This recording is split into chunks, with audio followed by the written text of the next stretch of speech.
Hello नमस्कार दोस्तों, हमारे YouTube चैनल लकी एजुकेशन पे आप सभी का स्वागत है। और मैं हरिओम सिंह। जैसा कि हमारा जो टॉपिक चल रहा था समास, उस समास टॉपिक के अंतर्गत हमने अब तक 6 समास जो दिए हुए हैं, उन 6 समास में से 5 समासों का अध्ययन कर लिया है। उन 5 समासों के अंतर्गत हमने अव्ययीभाव समास पहला, दूसरा द्वंद्व समास, एक थर्ड वाला कर्मधारय समास, तत्पुरुष समास, द्विगु समास, इन समास का अध्ययन कर लिया है। इन समासों के अंतर्गत हमने जो द्विगु समास है, उस द्विगु समास के विभिन्न प्रकार के उदाहरण, तत्पुरुष समास है, उस तत्पुरुष समास के कारक चिन्हों के आधार पर जो कि प्रकार हैं उनका अध्ययन, तथा तत्पुरुष समास के जो अन्य 4 भेद दिए हुए उपपद, लुप्त पद, अलग तत्पुरुष समान, नए तत्पुरुष समास, उन चारों का अध्ययन कर लिया है।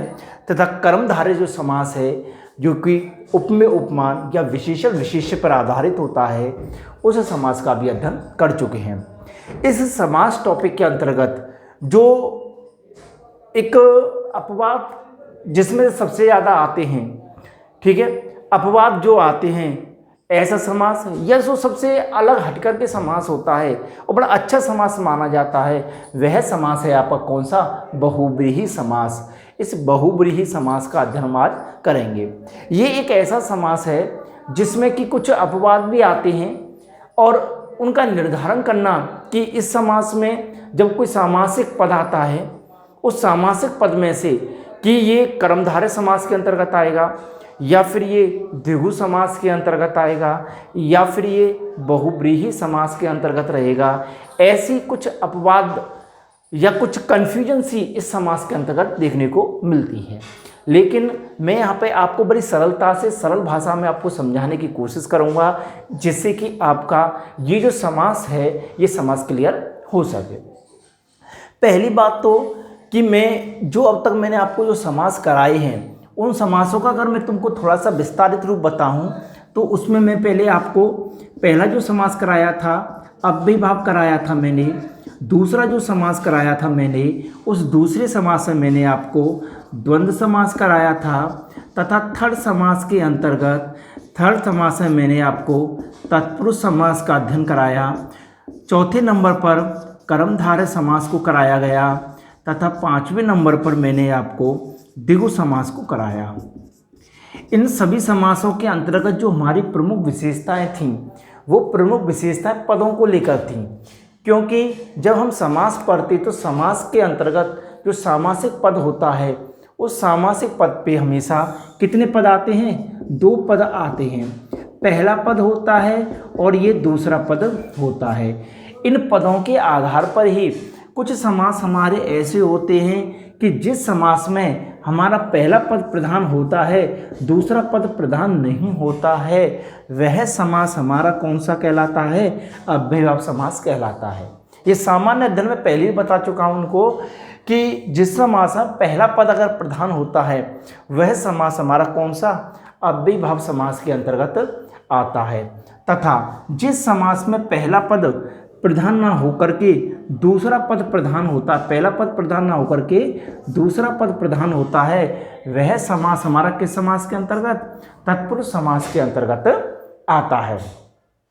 अगर हम इन कर्मधारय समास और द्विगु समास की बात करें, तो कर्मधारय समास और द्विगु समास भी हमारे तत्पुरुष समास के ही अंतर्गत आते हैं। जब तत्पुरुष समास की जो विशेषता लागू यहाँ पर दूसरा पद प्रधान होता है, तो उसी प्रकार से कर्मधारय समास में भी हमारा क्या प्रधान होता है? दूसरा पद प्रधान होता है, और द्विगु समास में भी हमारा दूसरा पद प्रधान होता है।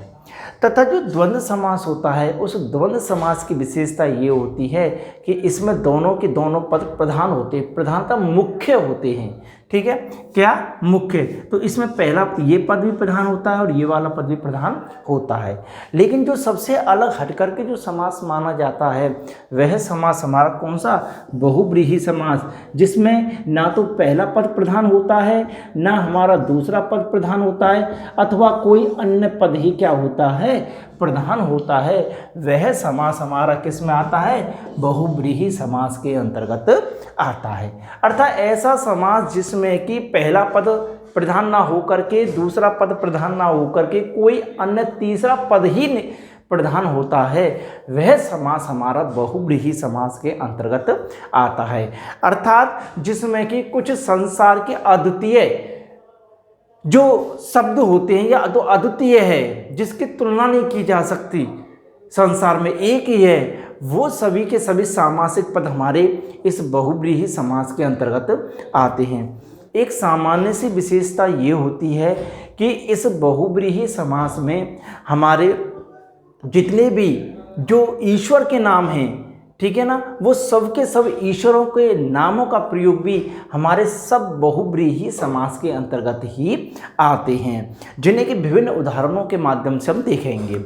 इसकी अगर बहुव्रीहि समास की विशेषताओं के बारे में देखा जाए तो इसमें तीसरा पद या अन्य पद प्रधान होता है, अर्थात पहला पद प्रधान ना होकर के, दूसरा पद प्रधान ना होकर के तीसरा कोई अन्य पद ही प्रधान होता है, वह समास हमारा बहुव्रीहि समास के अंतर्गत आता है। दूसरी विशेषता, वह शब्द रूढ़िवादी शब्द बनकर अर्थ प्रकट करता है। रूढ़िवादी अर्थात पुरातन समय से चली आ रही जो नियम रीतियाँ होती हैं वो रूढ़िवादी होती हैं, तथा यहाँ पर रूढ़िवादी अर्थ प्रकट करते जो शब्द निकल करके आते हैं वो शब्द हमारे रूढ़िवादी अर्थ को प्रकट करने वाले होते हैं। तीसरा, इसमें रूढ़िवादी शब्दों की क्या होती है प्रधानता।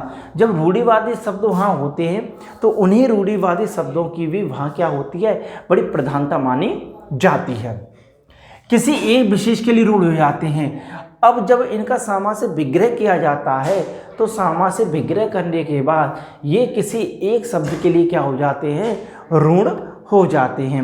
अर्थात बहुव्रीहि जो समास होता है, जब इसका समास विग्रह किया जाता है, इन सामासिक जो पद हैं, इन सामासिक पदों का जब समास विग्रह किया जाता है तो विग्रह करने पे कोई तीसरा ही अर्थ निकल करके आता है। अगर कोई तीसरा अर्थ निकले और तीसरे अर्थ के निकलने पर कोई ईश्वर का नाम या कोई ऐसे शब्द का नाम आता है, कोई ऐसी वस्तु का नाम आ जाता है कि जो संसार में अद्वितीय होती है, वहाँ हमारा बहुव्रीहि समास होता है। ये कुछ बहुव्रीहि समास की कुछ सामान्य सी क्या हैं, विशेषताएं हैं। अब अगर हम इस बहुव्रीहि समास को देखें तो सबसे ज़्यादा इसे विभिन्न प्रकार के जितने हम उदाहरण देखेंगे उन्हीं उदाहरणों के माध्यम से इसे क्लियर किया जा सकता है। और उदाहरणों के अंतर्गत हम देखेंगे कि जैसे कि हमारे जो उदाहरण हैं उन उदाहरणों में पहला जो उदाहरण है, जैसा पहला उदाहरण है क्या है, वीणा पाणी। वीणा पाणी, यहाँ पर दो पद दिए हुए हैं। पहला जो पद दिया हुआ उसका नाम है वीणा, दूसरा पद क्या है, पाणी। वीणा एक वाद्य यंत्र होता है, क्या होता है, वाद्य यंत्र होता है जो बजाने का होता है। पाणी बोला जाता है हाथ, पाणी किसे बोला जाता है, हाथ। और ये क्या होता है, एक वाद्य यंत्र होता है। कैसा यंत्र होता है, वाद्य यंत्र होता है। तो वीणा पाणी, ठीक है ना, वाद्य यंत्र होता है। अब इसका जब हम समास विग्रह करते हैं तो समास विग्रह करते समय वीणा है हाथों में जिसकी, अर्थात वीणा मतलब वाद्य यंत्र, वीणा है हाथों में जिसके, अर्थात जिसके हाथों में वीणा है, ऐसे। अर्थात अब जब हम अर्थात लगा करके हम सोचते हैं कि ऐसा कौन है जिसके हाथों में वीणा होती है, तो हमारा आंसर निकल करके आता है क्या, सरस्वती। जो सरस्वती माँ होती है वो अपने हाथों में वीणा को धारण किए हुए होती हैं। इसलिए जब हम इसका सामासिक विग्रह करते हैं तो सामासिक विग्रह करने पे हमारा एक अन्य अर्थ अगर निकल करके आता है, और अन्य अर्थ क्या है, यहाँ पर ईश्वर से संबंधित है, तो हमारा कौन सा वो होता है, यहाँ पर बहुव्रीहि समास होता है। इस समास के अंतर्गत जैसे शूल पाणी, शूल पाणी, शूल माने होता है त्रिशूल, शूल माने क्या होता है, त्रिशूल, पाणी माने हाथों में। ऐसे कौन से देवता हैं, जब हम इसका समास विग्रह करेंगे, ऐसे कौन से देवता हैं जिनके हाथों में क्या है, त्रिशूल है, तो हमारा आंसर निकल के आता है कौन है, भगवान शिव या शंकर। तो जैसे तीसरा अर्थ निकल के आता है तो हम तभी तुरंत उसे पहचान लेते हैं कि हमारा इसमें कौन सा समास है, बहुव्रीहि समास है। और जब हम इसका समास विग्रह करते हैं तो क्या करते हैं, त्रिशूल है हाथों में जिनके, त्रिशूल है हाथों में जिनके,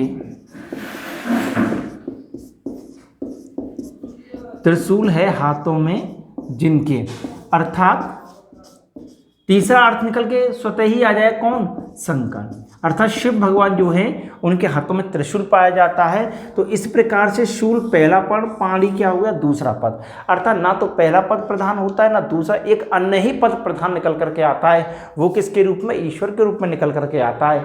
तो वहाँ हमारा समास कौन सा होता है, बहुब्रीहि समास होता है। अगला है शाखा मृग। शाखा मृग, शाखा और मृग, यहाँ पर ये दो क्या दिए हुए, पद दिए हुए हैं। अर्थात शाखाओं का है जो मृग, शाखाओं का है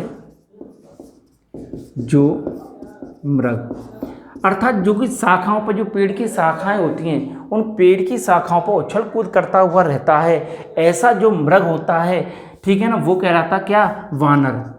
तो यहाँ पर जब तीसरा अर्थ निकल करके आता है, उस तीसरे अर्थ के आधार पर क्या माना जाएगा, बहुब्रीहि समास माना जाता है।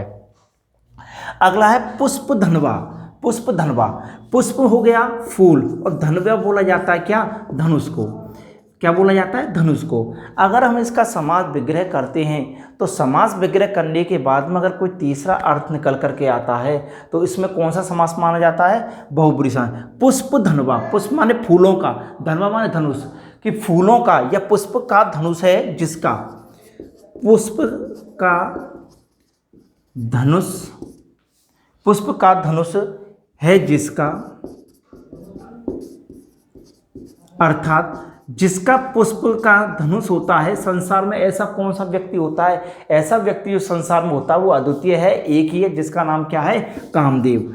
कामदेव एक ऐसे देवता हुए हैं जिनका की जो धनुष है वो किसका है, फूलों का बना हुआ है। इसलिए यहाँ पर तीसरा अर्थ निकल करके आता है क्या, कामदेव। इसलिए इसमें कौन सा समास मानेंगे, पुष्प धनवा में बहुब्रीहि समास। पंचशर, पंच शर, शर बोला जाता है वाण, शर क्या बोला जाता है, वाण। पंच माने क्या होता है, पांच। अगर आप देखोगे पंच माने पांच, अगर पहला पद देखोगे तो क्या हो गया, संख्यावाची। तो आप कहोगे कि इसमें कौन सा होना चाहिए, इसमें होना चाहिए कौन सा समास, द्विगु समास। लेकिन जब इसका तीसरा अर्थ निकल करके आ रहा है, अगर तीसरा अर्थ निकल रहा है तो कौन सा है, बहुब्रीहि, और अगर तीसरा अर्थ ना निकले तो कौन सा माना जाएगा, द्विगु समास माना जाएगा। तो इसका होगा पांच हैं वाण जिसके पास, पांच हैं वाण जिसके पास, जिसके पांच वाण माने जाते हैं। अर्थात ऐसा कौन सा व्यक्ति होता है, ऐसा व्यक्ति होता है आपका कौन, कामदेव, जिसके पांच वाण जिसके पास माने जाते हैं। तो इसका तीसरा अर्थ निकल रहा है, इसलिए कौन सा समास है, बहुब्रीहि। अगर तीसरा अर्थ ना निकलता तो कौन सा समास माना जाता, संख्यावाची शब्द के आधार पर द्विगु समास उसमें माना जाता। अगला है mean Ketu. Mean Ketu, mean माने बोला जाता मछली और केतु माने बोला जाता ध्वजा। केतु माने ध्वजा, मछली के जैसी ध्वजा है जिसकी, मछली के जैसी ध्वजा है जिसकी, अर्थात वह कौन, कामदेव। कौन, कामदेव। अर्थात मछली के समान जिसकी ध्वजा मानी जाती है, झंडा माना जाता है, ऐसा कौन सा देवता है, ऐसा देवता जो माना जाता है, कौन माना जाता है, कामदेव। अगला है चंद्रमौली। चंद्रमौली, तो देखा चंद्रमौली क्या होगा, चंद्रमा है मस्तक पर जिसके, चंद्रमा है मस्तक पर जिसके, जिसके मस्तक पर चंद्रमा होता है। अर्थात ऐसा कौन है, ऐसे कौन से देवता जिनके मस्तक पर चंद्रमा होता है, वो कहलाते हैं कौन, शंकर या शिव, जिनके की मस्तक पर क्या है, चंद्रमा है। तो चंद्रमा ने, चंद्रमा मौली माने होता है मस्तक, अर्थात जिसके मस्तक पर चंद्रमा धारण किए हुए है, ऐसा व्यक्ति कौन है, ऐसे हमारे ईश्वर माने जाते हैं कौन, शिव। इसलिए यहाँ पर तीसरा अर्थ निकल करके आता है और ये क्या होता है, हमारा बहुब्रीहि समास के अंतर्गत आता है। अगला है रत्नाकर। रत्नों को धारण कर रखा है जिसने, रत्नाकर, रत्नों को धारण कर रखा है जिसने, अर्थात जिसने रत्नों को अपने आगोश में धारण कर रखा है, ऐसा संसार में कौन है? ऐसा संसार में माना जाता है क्या? समुद्र। इस समुद्र के अंदर सभी रत्नों को क्या माना जाता है? उनका निवास माना जाता है। सभी रत्नों को धारण करने वाला होता है कौन होता है? समुद्र होता है। और समुद्र संसार में क्या होता है? फिर अद्वितीय माना जाता है। इसलिए यहाँ पर कौन सा समास होगा आपका? बहुब्रीहि समास होगा। मोस्ट अगला वक्रतुंड। वक्र माने होता है टेढ़ी, टुंड माने होता है क्या? सूंड वाला, अर्थात टेढ़ी है सूंड जिसकी, टेढ़ी है सूंड जिसकी, अर्थात कौन? गणेश। गणेश आप देखोगे सरस्वती, शंकर, वानर, कामदेव, कामदेव, कामदेव शिव, समुद्र, ये सभी ईश्वर से संबंधित या एक संसार की अद्वितीय चीज होती है। इसलिए इन सभी में कौन सा समास आता है? बहुब्रीहि समास ही आता है। पंजाब, अगर इसको देखा जाए तो इसमें कौन सा माना जाएगा? द्विगु समास। पंज माने होता है पांच, जाब माने होता है आमान, नदियों का समूह, जहाँ पर की नदियाँ आकर के मिलती हैं। लेकिन एक विशेष राज्य होता है एक पंजाब, जो कि पूरे भारत में एक ही राज्य है जिसमें कि पंजाब, जहाँ की 5 नदियाँ आकर के क्या होती हैं? मिलती हैं। तो 5 नदियाँ मिलती हैं, जहाँ 5 नदियाँ मिलती है जहाँ, अर्थात एक राज्य विशेष, अर्थात राज्य विशेष कौन सा? पंजाब। एक राज्य विशेष होता है पंजाब, जहाँ की 5 नदियाँ जाकर के एक साथ क्या होती हैं? मिलती हैं। इस प्रकार से कुछ ही उदाहरण हैं, इन्हें आप अपनी नोटबुक में लिख लें। आगे उदाहरण और हम देखते हैं। आगे उदाहरणों में अगला जो उदाहरण है त्रिवेणी। त्रि माने होता है 3, वेणी माने होता है नदियाँ, वेणियाँ माने नदियाँ। अगर देखा जाए त्रि माने 3, द्विगु समास होना चाहिए। लेकिन अगर तीसरा अर्थ निकल के आता है तो किस समास की तरफ चले जाएंगे हम? बहुब्रीहि समास की तरफ। तो त्रि माने 3, वेणी माने नदियाँ, मिलती हैं जहाँ, वह स्थान, अर्थात हमारा एक ऐसा स्थान जहाँ की 3 की 3 नदियाँ मिलकर के एक स्थान पर जाकर के संगम बनाती हैं। वह स्थान जो होता है वह होता है इलाहाबाद संगम। तो इसलिए तीनों नदियां एक स्थान पर जाकर के मिलती हैं, एक विशेष स्थान होता है, एक महत्वपूर्ण स्थान होता है। इसलिए यहाँ पर कौन सा समास आएगा? इसमें बहुब्रीहि समास आता है। अगला है दिनकर। दिन कर माने होता है करने वाला, अर्थात दिन को करता है जो, अर्थात अंधेरे को मिटा करके उजाला लाता है, दिन को करने वाला है, सुबह लाने वाला है, रोशनी प्रदान करने वाला है। कौन होता है वो? सूर्य। तो सूर्य को क्या बोला जाता है? सूर्य को बोला जाता है दिनकर। सूर्य को क्या बोला जाता है? दिनकर। तो दिन को करता है जो, अर्थात वह क्या कहलाता है? सूर्य। पीतांबर, पीत माने होते पीले, अंबर माने होते वस्त्र। पीत माने पीले वस्त्र, अर्थात पीत है अंबर जिसका वह अर्थात पीले वस्त्रों को धारण करता है जो, अर्थात कौन है जो पीले वस्त्रों को धारण करता है? वह होते हैं कौन? भगवान कृष्ण। भगवान श्री कृष्ण जो कि पीले वस्त्रों को धारण करने वाले होते हैं। इसलिए ये समास जो आएगा तीसरा निकलेगा किसके? अब यहाँ देखा जाए अंबरों की विशेषता कैसी है? अंबर की विशेषता कैसी? पीली। तो यहाँ कर्मधारय समास भी देखोगे आप, उपमेय उपमान या विशेषण विशेष है कि कपड़ों की जो विशेषता है वो कैसे है? कपड़े कैसे हैं? पीले। लेकिन अगर इसका तीसरे अर्थ के लिए प्रयोग किया जाएगा तो तीसरा अर्थ अगर निकल करके आ रहा है तो क्या होगा? श्री कृष्ण आता है। और ये जो आपके वस्तुनिष्ठ प्रश्न होते हैं, उन वस्तुनिष्ठ प्रश्नों में क्या क्या ऑप्शन दिए हुए हैं उसके ऊपर भी ये चीज डिपेंड करती है।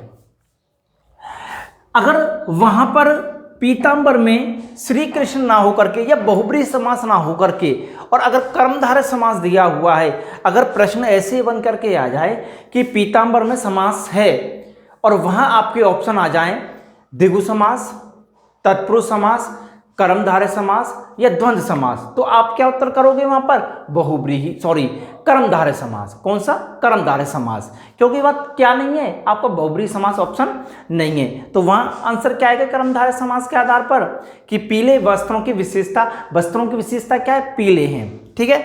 और अगर वहां पर आपका जो ऑप्शन के आधार पर दिया हुआ है और वहां अगर बहुब्रीहि समास दिया हुआ है तो आप क्या करोगे? वहां पर बहुब्रीहि समास। आगे है चक्षुश्रवा। चक्षु माने होता है नेत्र, श्रवण माने श्रवण करने वाला, सुनने वाला।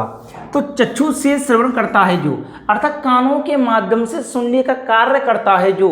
ऐसा कौन होता है जो सुनने का कार्य करता है? किसके माध्यम से? नेत्रों के माध्यम से। वो होता है आपका क्या? सर्प या सांप। तो इसलिए तीसरा अर्थ निकल करके आ रहा है, इसलिए यहाँ पे कौन सा समास होगा आपका? बहुव्रीहि समास।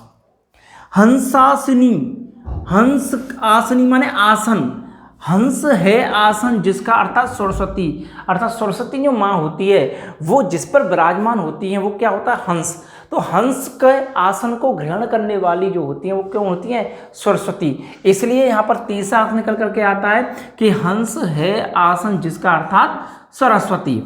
भूमि जा, भूमि जा माने जन्म लेने वाली, अर्थात भूमि से जन्म लिया है जिसने। संसार में ऐसी कौन है जिसने कि भूमि से क्या हुआ? उद्भव हुआ है या जन्म लिया है? कौन है? सीता। इससे संसार में अद्वितीय है, अलग है, इसलिए यहाँ कौन सा समास आएगा आपका? बहुव्रीहि समास आता है। मुरारी, मुर प्लस अरि, मुर बोलते एक राक्षस का नाम होता है। मुर एक मुर राक्षस का नाम है जिसका देहांत किसने किया था? भगवान कृष्ण ने किया था। तो मुर अर्थात जो राक्षस है उसका अरि माने होता है शत्रु, कि मुर नामक राक्षस का जो शत्रु है कौन है? भगवान श्री कृष्ण, जिन्होंने कि उस मुरारी नामक जो राक्षस था उसका क्या किया था? वध किया था। घन श्याम, घन माने काले काले, श्याम, ठीक है ना? घन माने बादल, घन माने बादल, श्याम माने श्यामल रूप के, काले काले। तो घन या बादल के समान है जो श्याम, अर्थात जो बादल। कौन? कृष्ण। अर्थात कृष्ण को क्या माना जाता है? कृष्ण को घनश्याम माना जाता है। अगला है कंसारी, अर्थात कंस का अरि, अर्थात कंस का जो शत्रु है जो कौन? भगवान कृष्ण। इस प्रकार से बहुव्रीहि समास की जो विशेषताएं सामान्यतः होती हैं वो यही विशेषताएं होती हैं कि इसमें तीसरा अर्थ निकल करके आता है। दूसरी बात, जब उसका समास विग्रह किया जाता है तो समास विग्रह के अंतर्गत क्या किया जाता है? उसमें अगर तीसरा अर्थ निकल करके आए और तीसरा अर्थ अगर संसार का अद्वितीय हो, एक हो, तो वहाँ हम बहुव्रीहि समास मानते हैं। इस प्रकार से आपके जो समास टॉपिक है इसके विभिन्न प्रकार के उदाहरण और हैं, वो आपके आगे क्लास में विभिन्न प्रकार के और भी उदाहरण कराए जाएंगे। तथा इस प्रकार से आपका जो मोस्ट इम्पोर्टेंट टॉपिक था समास, वो समास टॉपिक आपका आज क्या हो जाता है? खत्म हो जाता है। 6 के 6 समास आपके करा दिए गए हैं। तब भी अगर कोई समास में किसी प्रकार की परेशानी हो तो आप कमेंट्स के माध्यम से भेज सकते हो, उनका समाधान वहाँ कर दिया जाएगा। इस प्रकार से आप इस समासवाद टॉपिक को पढ़ेंगे। ठीक है ना? जय हिंद, जय भारत, धन्यवाद।